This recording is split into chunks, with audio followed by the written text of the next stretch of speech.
반갑습니다. 마라토너 여러분. 미단하루 마라토너 연습근입니다. 자, 금일은 달리기를 하다 보면은 가장 많이 사용하는 데가 우리 발이죠.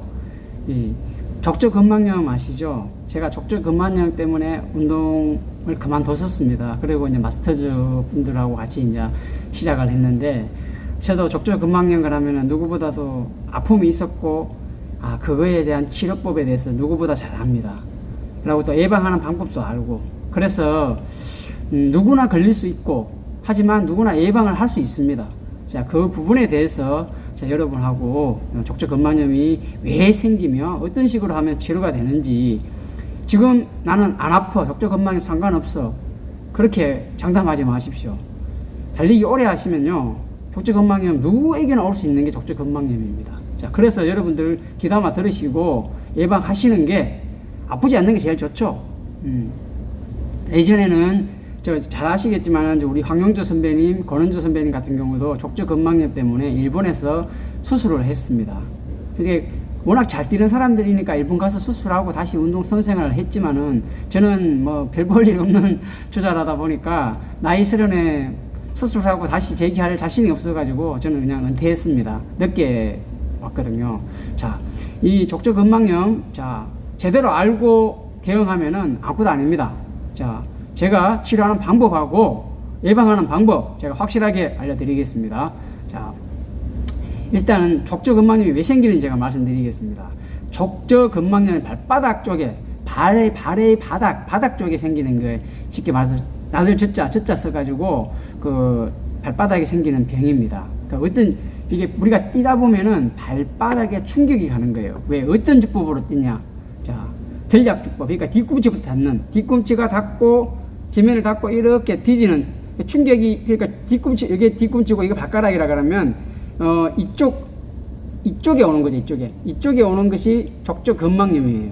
자, 여기에는 보면은 뭐 신경이라든가 피가 혈액순환이 되지 않는 쪽이에요. 하지만 왜 생길까요? 자, 우리 제가 이해시켜 드리겠습니다. 우리 여러분들이 귀한 진주 아시죠? 진주 조개. 자, 진주가 어떻게 만들어지는지 알죠? 이 조개류 쪽에 걔들이 이제 바닥을 쭉 훑고 다니다가, 바닥을 훑다가 보면은 먹으려고 다니는 거죠. 근데 뾰족한 걸 만나요. 예를 들어서 뭐 이렇게 뾰족한 걸 만나요. 조개가 쭉 해를 쭉 내고 쭉 가다가 뾰족한데 이렇게 걸려요. 그럼 어떻게 돼요? 아프죠? 피가 나죠? 진액이 쭉 나와요. 그럼 어떻게 돼요? 그게 쉽게 말해서 굳으면은 바로 우리가 아는 진주가 됩니다. 그래, 천년 진주는 비싸죠? 근데 인조 진주는 인간이 만드는 거예요. 어떻게? 멀쩡한 아가리를 쫙 벌려가지고 칼로 쭉 꺾고 툭 던져놔요. 그러면 조개가 아프니까 액을 쭉 토해내면서, 쉽게 말해서 그게 만들어지는 게 진주예요. 그게 인조 진주예요. 인조 진주는 그렇게 비싸진 않죠. 왜냐하면 빛깔이 틀리니까, 천연하고는. 자, 진주가 그렇게 만들어지는 거예요. 자, 우리 제가 왜 진주 얘기했겠어요? 발이 뛰다 보면은 작은 상처가 생깁니다. 처음에는 이 좁쌀만한 아주 작은 게 생기는데, 나중에 그걸 방치하면은 이만하게, 이게 지금 엄지손가락보다 크게, 이렇게 이만하게 동전 크기만큼 생겨버립니다. 그때 되면은 아파서 걷지도 제대로 못해요. 발을 디딜 수가 없어요. 저는 발을 디딜 수가 없었어요. 아파가지고 앞꿈치로 이게 쫄룩쫄룩 이러다가 뛸 수가 없었어요. 그래서 제가 은퇴를 했고, 자, 그러면 이거를, 점점 커지는데 충격을 주면 어떻게 돼요? 더 커져요. 살살 달래야 돼요. 큰 거를 작게 만드는 방법을 제가 알려드리겠습니다. 아주 요긴하게 쓸 수 있습니다. 자, 잘 들으셔야 돼요. 자, 주전자 사리들짜리 하나 준비하세요. 주전자 없으면 냄비도 괜찮습니다. 주전자가 그래도 열이 빨리 안 식으니까 주전자 준비하시는 게 좋죠. 자, 팔팔 끓입니다. 끓이고 대야 있죠. 발을 실 수 있는 세수대야를 준비합니다. 그리고 발을 닦을 수 있는 수건을 준비합니다. 자, 그리고 끓은 주전자에 뜨거운 물을 넣고 찬물을 조금 넣어서 이렇게, 참 뜨겁다, 너무 뜨겁네, 이래 정도, 약간 뜨거울 정도로 만든 다음에 발을 넣습니다. 처음에 발 넣기가 무섭습니다. 하지만 조금 참을 수 있는 정도 온도면 되니까요. 한 50도에서 한 5도? 60도는 너무 뜨거운 것 같고, 그 정도 되게 넣어요. 하여튼 뜨겁다는 느낌을 해가 들어가면 돼요. 그리고 발 주변을 마사지 합니다. 아픈 부위만 하지 말고 그 주변도 같이 이렇게 비벼주세요. 그러면은 쉽게 말해서 요만한 상처가 둥둥, 우리가 발이 둥둥 쌀 집어넣고 이렇게 부르면 요만하다 이만히 커지죠. 그죠? 박상 표정 커지죠? 그러면 이거를 살살 주물리다 보면은 이게 조금 작아집니다. 충격이 이제 완화가 되는 거죠. 그거를 한 번에 하지 말고 여러 번 물이 좀 식으면은 다시 또 발을 끄집어내고 다시 뜨거운 물 넣어서 측정 온도를 유지하면서 다시 또 반복을 합니다. 이런 식으로 해가지고 한 번에 나으면 좋겠지만 한 번에 안 낫습니다. 그래서 좀 여러 번 하면은 이게 치료가 됩니다. 그러니까 큰 거를 자꾸 이렇게 뜨겁게 해서 이렇게 해서 주물러 주면은 이게 우리가 저기 아무리 큰 그거라도 자꾸 두드리다 보면 작아지듯이 없어지듯이 있잖아요. 이것도 자꾸 뜨겁게 해서 이게 마사지를 해주게 되면은 작아져요.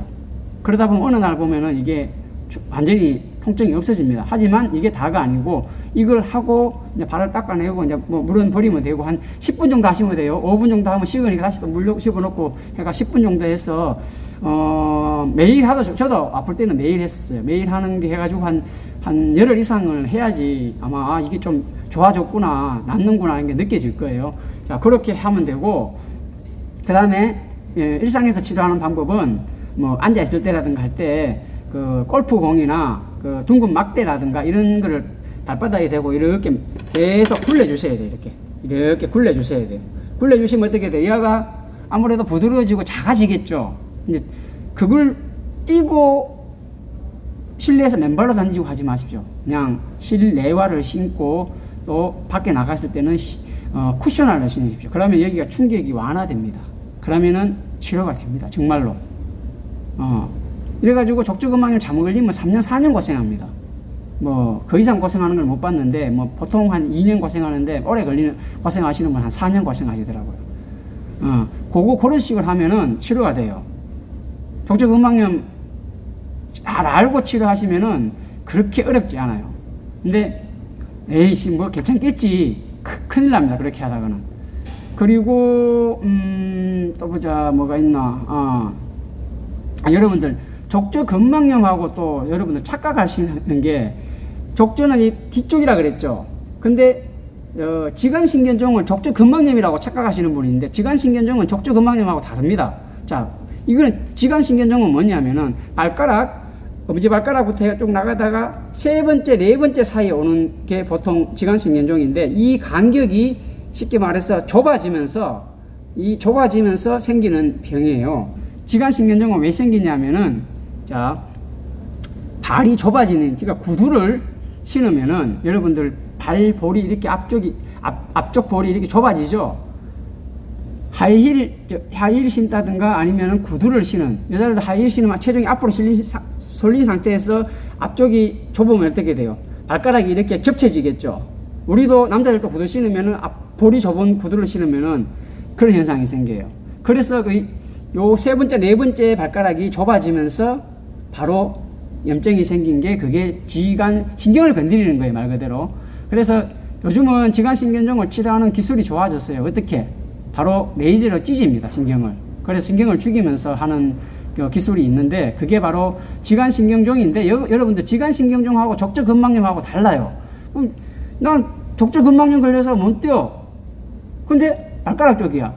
여러분 앞쪽에 발가락 사이가 아니고 발가락보다 요 밑에 여기 이야기하는 거예요. 발가락이 있으면 발가락 그 밑에 여기 하여튼 발가락이 있지만 속에는 발가락이 뼈가 이렇게 연결되어 있는 거죠. 정확하게 말하면 이쪽이죠. 이쪽. 그죠? 그게 바로 지간신경종이고 족저근막염은 이쪽이에요. 뒤쪽. 아시겠죠?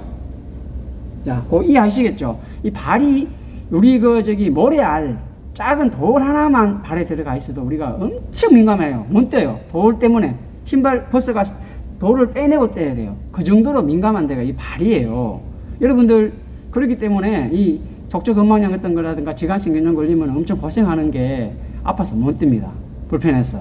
자, 이거를 어떤 분은 지광신경염 걸리는데 그쪽에 아픈 부위를 이만큼 펀치로 구멍을 내 가지고 펀치 아시죠? 이런 펀치를 사용해서 구멍을 내 가지고 한 뭐 3cm, 4cm 이렇게 구멍을 내서 꼭 아픈데 자극을 안 받고 그렇게 뛰는 분도 있는데, 사실은 요즘은 레이저로 찢는 기술을 씁니다. 그리고 앞에 볼이 넓은 신발을 신으면서 이게 조금 완화시켜주는 역할도 하니까 요즘 의술이 워낙 좋아졌으니까 치료하실 수 있는 부분인데, 족저근막염은 아마 제가 하는 그 아까 말씀드렸는 부분이 아마 가장 효과적인 방법이니까 여러분들 꼭 활용하시고 예방하시고, 쿠션 하나 신는 이유가 그래서 그런 신는 거예요. 그리고 흙길 달리기, 우레탄 달리기 이런 쪽으로 많이 달리셔야지, 딱딱한 데를 놓으면 많이 뛰면은 이 발이 상당히 고생합니다. 우리 발에 고통을 주지 말고 즐겁게 달리기를 이어가는 행복한 마라톤 시간 되시기 바랍니다. 감사합니다. 위대한 하루 마라토너 정석권이었습니다.